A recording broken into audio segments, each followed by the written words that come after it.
샬롬, 조나치입니다. 2026년 3월 19일 매일 성경 순서에 따라서 요한복음 14장 1절부터 14절까지 말씀을 함께 묵상하고 기도하는 시간을 가지도록 하겠습니다. 오늘 말씀의 제목은 길과 진리와 생명입니다. 오늘 말씀을 요약해보면 예수님의 떠나심과 베드로의 그 부인에 대한 예수님을 부인하는 그 예고로 인해서 제자들의 마음은 근심과 두려움 가운데 사로잡혔습니다. 그런 제자들을 향하여서 예수님께서는 하나님을 믿으니 또 나를 믿으라 라고 위로하시면서 자신이 그냥 떠나시는 것이 아니라 처소를 예비하러 가시는 것과 내가 모든 처소를 다 예비하고 나면 반드시 다시 오실 것을 약속하십니다. 특별히 도마와 빌립의 질문에 답을 하시면서 예수님께서 자신이 하나님께로 나아가는 유일한 길이요 진리요 생명이심을 선포하고 계시며 또 아들의 이름으로 구하는 자들에게는 예수님께서 무엇이든지 더하실 것을 약속하시게 되는 내용들이 담겨 있습니다. 이제 우리 한 절씩 말씀을 살펴보면서 성경이 말하고 있는 그 진리를 함께 나누도록 하겠습니다. 먼저 첫 번째 단락은 1절부터 3절까지 말씀인데요. 여기에는 처소를 예비하시는 예수님의 약속이 담겨 있습니다. 자, 1절을 보니까 너희는 마음에 근심하지 말라. 하나님을 믿으니 또 나를 믿으라 라고 말씀하십니다. 자, 제자들이 왜 마음에 근심을 했을까요? 주님께서 떠나시겠다라고 말씀하셨기 때문입니다. 예수님의 부재에 대한 그 공포가 그들의 마음을 근심하게 하였습니다. 예수님께서는 자신과 하나님을 이 동일한 믿음의 대상으로 제시하시면서 평안하라 라고 말씀하십니다. 그래서 박윤선 목사님은 이 예수님의 말씀이 예수님이 단순히 사람이 아니라 하나님이신 것을 확증하는 그런 내용이며 성부 하나님, 아버지 하나님을 믿는 그 믿음이 아들이신 하나님, 예수 그리스도를 믿는 믿음 안에서 실제가 되어야 된다라고 설명하고 있습니다. 자, 2절과 3절을 보게 되면 내 아버지 집에 거할 곳이 많도다 라고 예수님이 말씀하십니다. 그러면서 내가 너희를 위하여 거처를 예비하러 가노니 나 있는 곳에 너희도 있게 하리라 라고 말씀하셨습니다. 자, 예수님의 그 죽음과 부활하심 그리고 승천하셔서 떠나는 것은 단순히 이 제자들과 물리적인 이별이 아니라 그들을 위한 영원한 처소를 마련하는 필수적인 과정이었다라는 것을 말씀을 통해서 알려주고 계십니다. 근데 이러한 내용들이 우리가 배경을 함께 알아야 되는데요. 왜 하필 예수님께서는 처소를 예비하러, 거처를 예비하러 가시는가? 우리는 그 배경을 알아야 됩니다. 당시에 이 유대인들의 결혼은 2번 이루어지게 되는데요. 먼저 첫 번째 정혼을 하고 나서 신랑은 다시 자기 집으로 돌아가서 신혼집을 준비합니다. 신부를 다시 데려오기 위한 준비를 신랑이 하는 것입니다. 그리고 그 신랑이 자기의 집을 다 잘 꾸미고 신혼집을 만들고 나면 다시 신부에게로 와서 그를 데려갑니다. 근데 언제 올지 어떻게 올지는 아무도 모르기 때문에 우리가 성경 말씀을 통해서 배웠던 슬기로운 처녀와 미련한 5 처녀의 모습처럼 갑자기 신랑이 찾아오는 그런 일들을 우리는 보게 됩니다. 그러한 배경 가운데서 예수님께서 신부된 우리를 위해서 신랑 되신 예수님께서 우리가 앞으로 영원히 주님과 함께 거할 그 처소를 준비하러 가셨다가 다시 우리를 데리러 오실 것이다 라고 말씀하시는 내용이 바로 오늘 이 요한복음 14장에 나오는 그 내용입니다. 자, 두 번째 단락을 보게 되면 4절부터 7절까지 말씀인데요. 여기에는 유일한 길과 진리와 생명이 나오게 됩니다. 이 말씀은 우리가 함께 좀 잘 암송하고 늘 우리가 힘이 되는 그런 말씀으로 외웠으면 좋겠는데요. 6절 말씀에 예수께서 이르시니 내가 곧 길이요 진리요 생명이니 나로 말미암지 않고는 아버지께로 올 자가 없느니라 라고 하는 이 말씀입니다. 예수님께서는 구원을 위한 여러 많은 방법 중에 내가 그 중에 하나야 라고 말씀하신 것이 아니라 내가 only one way, 유일한 길이야. 나를 통하지 않고는 하나님께로 갈 수 없어. 나를 통해서만 하나님께로 나아갈 수 있다라고 알려주시는 그런 선포입니다.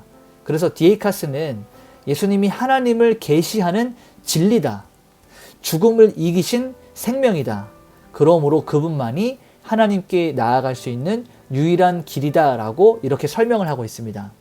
그러니 우리 기독교는요, 우리가 믿고 있는 이 종교는 세상의 많은 종교들이 다른 신들을 서로 인정하는 이 다원주의를 배격하는 아주 배타적이고 절대적인 이 종교임을 우리는 보여주고 있습니다. 왜요? 복음이 그것을 말하고 있기 때문입니다. 우리가 일상의 삶에서 저 사람 참 배타적이야 라고 하는 말들을 들으면 안 되지만 이 종교, 신념, 하나님께서 우리에게 주신 이 믿음에 있어서는 절대 진리를 사수해야 되고 다른 종교에게 다른 틈을 열어줄 수가 없습니다. 자, 마지막 세 번째는 8절부터 14절까지 말씀인데요.